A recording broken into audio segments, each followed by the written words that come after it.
At the beginning of the year, the coronavirus seemed a distant prospect in Latin America.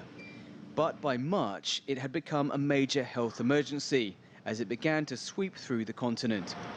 Countries differed in their responses. Peru imposed a strict lockdown from the outset. But the continent's most populous nations, Mexico and Brazil, stayed open, with their leaders playing down the virus's impact.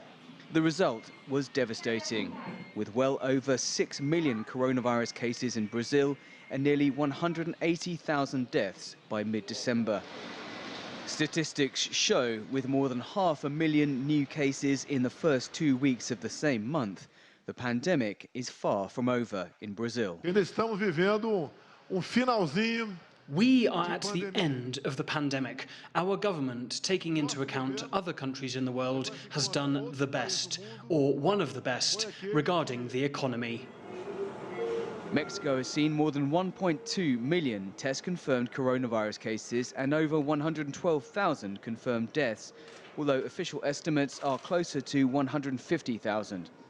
Meanwhile, as infection rates in most countries in the region drop, and many wait expectantly for a vaccine, the socio-economic consequences of the pandemic linger.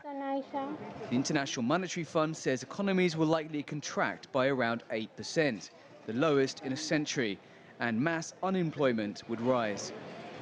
Latin America will have some 40 million, quote, new poor, pushing those living in poverty to at least 1 in 3 of the population. The fallout from the pandemic has sent shockwaves through the region's already turbulent politics, and the ripples will likely continue, say analysts, as slowing economies open up gaps for populist candidates to win elections.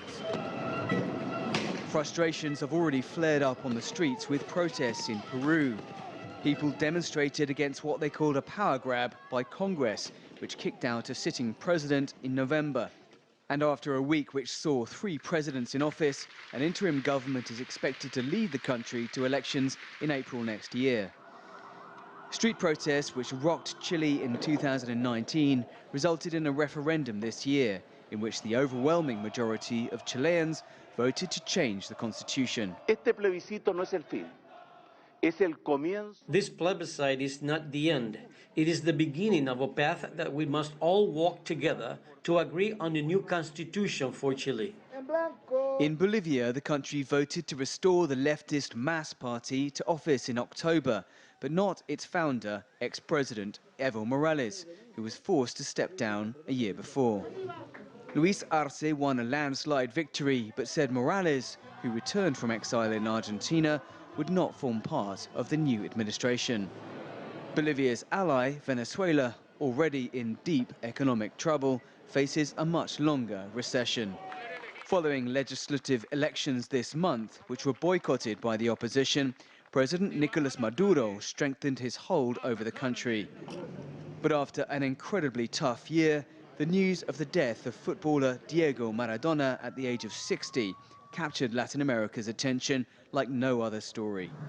Argentina declared 3 days of mourning for the football legend, who was as controversial off the pitch as he was talented on it. Although few would agree with his lifestyle and politics, the continent was united in its awe at his skills with the football. Dan Collyns, CGTN.